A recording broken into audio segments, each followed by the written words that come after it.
آج میں آپ کو ایک ایسا عبرتناک واقعہ بتاؤں گا کہ آپ اس کو سن کر توبہ کرنے پر مجبور ہو جائیں گے۔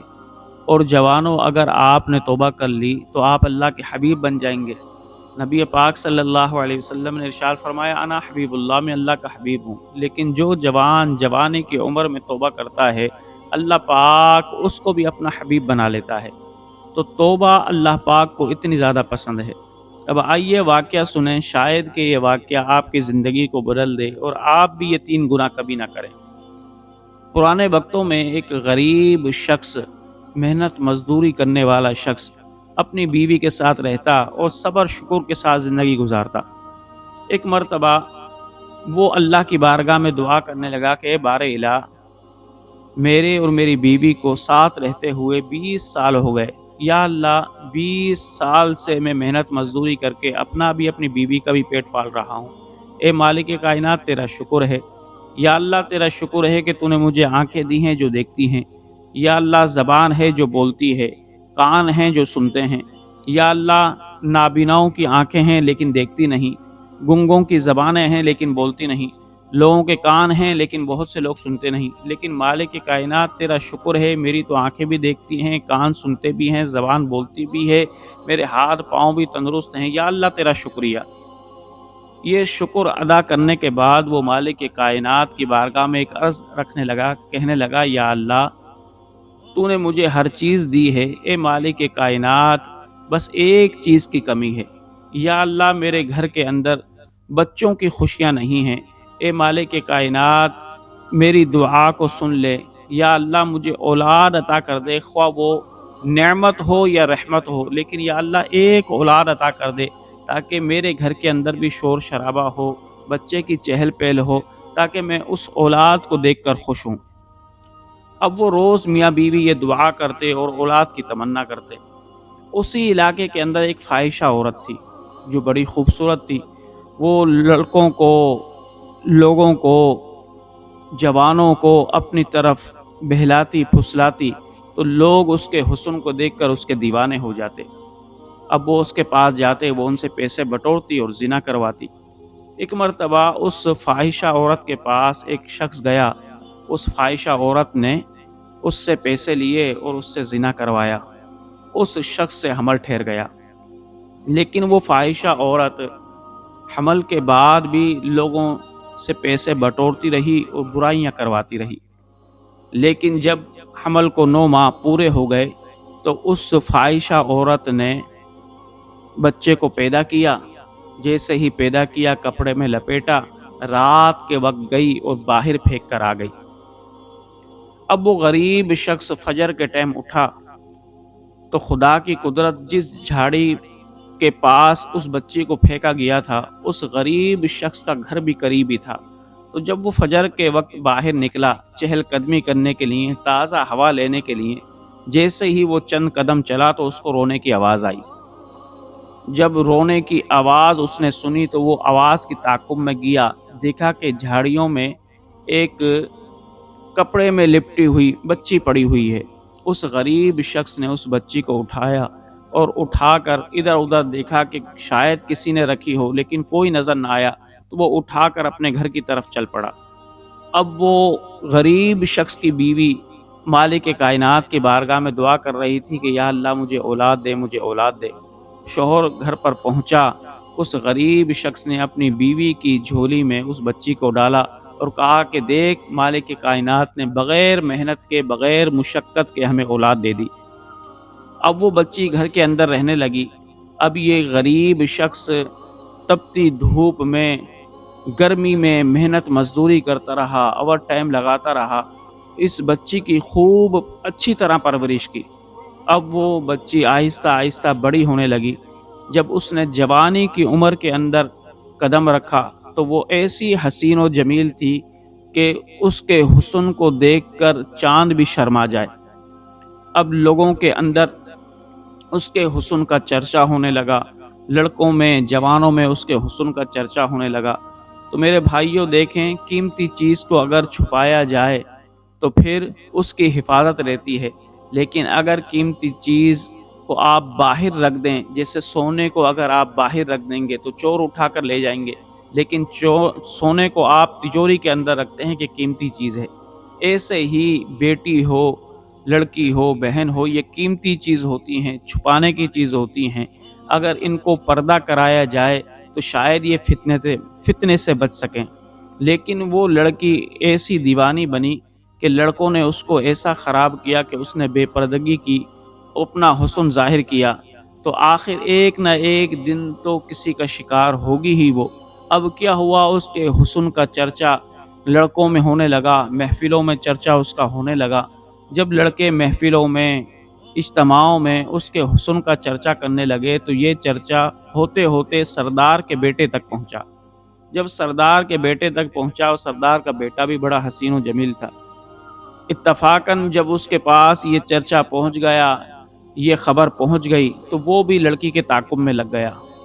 اور پھر ایک وقت ایسا آیا کہ سردار کے لڑکے کی اور اس حسین جمیل لڑکی کی دوستی ہو گئی۔ یوں نظروں سے نظریں ملیں، پھر برائی کا ارتکاب ہونے لگا۔ اب جب وہ گناہ کرنے لگی، نظر بد کرنے لگی، وہ لڑکی جب یہ گناہ کرنے لگی، تو پھر میرے بھائیوں کیا ہوا، گناہ کی نحوست نے اس کے حسن کو بھی زوال پذیر کرنا شروع کر دیا، اس کی صحت کو بھی خراب کرنا شروع کر دیا، حتیٰ کہ گناہوں کی نحوست نے اس کو بیمار کر دیا، اور وہ ایسی بیمار ہوئی کہ اچانک ملک الموت آیا اور اس کو دبوچا اور اس کی روح کو لے گیا۔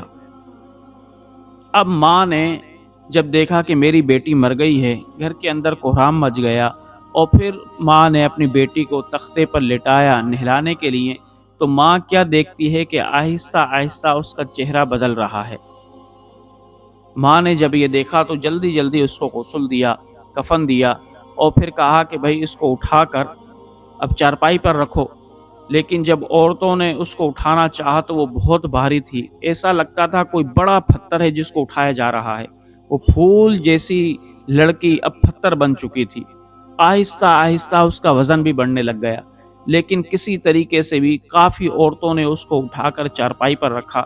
اب جب والد اور دوسرے اعزا اقربا اس کو اٹھانے کے لیے آئے، جب 4 آدمیوں نے چارپائی اٹھانے کی کوشش کی تو وہ چارپائی نہ اٹھے۔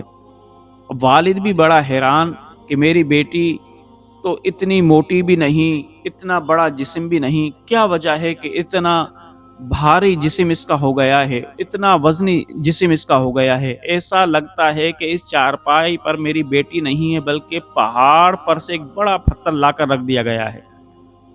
اب بہت سے لوگوں نے زور لگا کر کسی بھی طریقے سے اس کی بیٹی کو اٹھایا، قبرستان تک پہنچایا۔ جب والد قبر کے اندر اترا تو والد کیا دیکھتا ہے کہ قبر کے اندر اندھیرا ہی اندھیرا ہے، تپش ہی تپش ہے، گرمی ہی گرمی ہے۔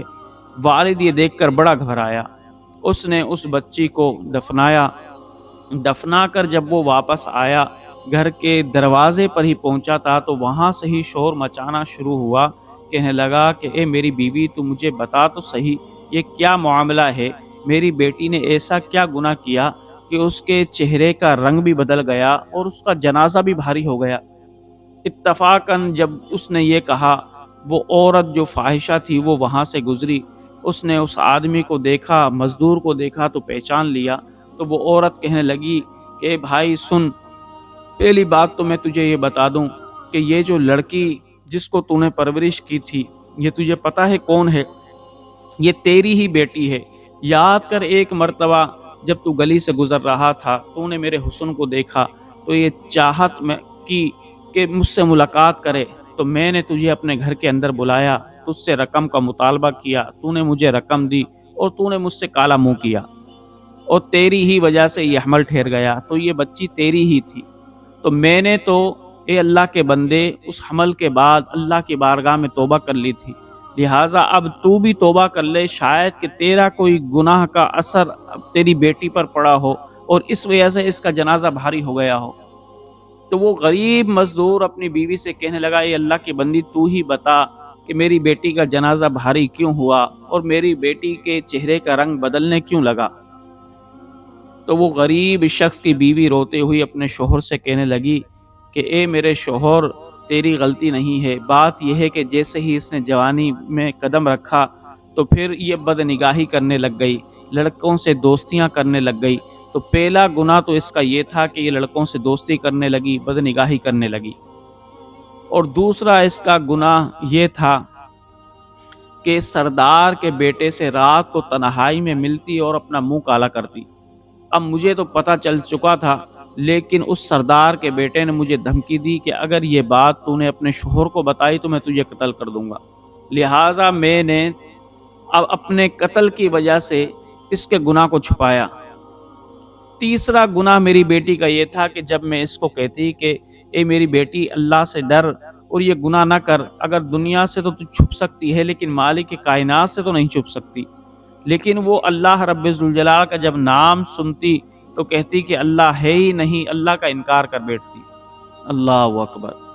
یہ میری بیٹی گناہ کیا کرتی تھی کہ نامحرموں کو دیکھتی، بدنگاہی کرتی، زناکاری کرتی اور اللہ رب ذوالجلال کا انکار کرتی۔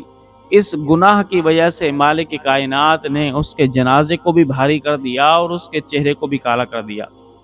تو میرے بھائیوں، جو شخص بھی ان گناہوں میں مبتلا ہوتا ہے، مالک کائنات اس کے چہرے کی رونق کو ختم کر دیتا ہے، کیونکہ جو شخص بدنگاہی کرتا ہے، آج کل موبائلوں پر دیکھو آپ کہ بہت سے لوگ موبائلوں پر فحش فلمیں دیکھ رہے ہوتے ہیں، فحش ڈرامے دیکھ رہے ہوتے ہیں، اور انہی ڈراموں کی وجہ سے، انہی فلموں کی وجہ سے ان کے چہروں کی رونق بالکل ختم ہو جاتی ہے۔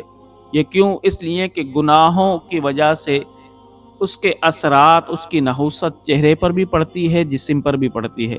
لہٰذا کبھی بھی کوئی بھی گناہ کریں تو یہ یاد رکھیں کہ ہمارا رب، ہمارا مالک ہمیں دیکھ رہا ہے۔ جب آپ یہ تصور کریں گے تو پھر آپ گناہ نہیں کریں گے، شرمندہ ہوں گے، اور جب آپ شرمندہ ہوں گے تو اللہ کی بارگاہ میں توبہ کر لیں گے۔